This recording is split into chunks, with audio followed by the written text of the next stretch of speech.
Did you see the news? Medicare Part B is jumping from about $180 to $206.50 a month.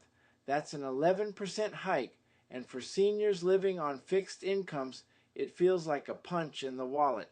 Everyone's asking the same thing. Why so many changes in 2026?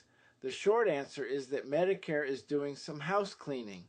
The government is finally closing the so-called donut hole, that confusing gap where your drug coverage dropped off a cliff halfway through the year. Starting in 2026, that gap disappears. At the same time, there's a new prescription drug cap of $2,100 a year. Once you hit that limit, you won't pay another dime for covered drugs the rest of the year. Great news for seniors, but here's the catch. When the government limits how much you pay, insurance companies end up footing more of the bill, and they don't like that one bit. So what do? They shift the cost somewhere else, and that somewhere is usually in higher premiums, deductibles, or co-pays.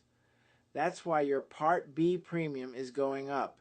In plain English, the new system is better protection for you long term, but it's shaking up how the money flows. The donut hole is gone, the drug cap is coming, and the insurance industry is adjusting by passing some of those costs right back to us.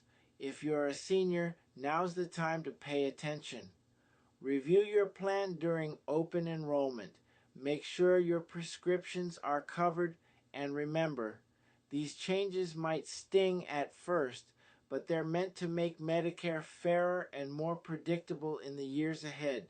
Stay informed, stay proactive, and don't let these surprises catch you off guard. We've earned the right to understand where every penny goes.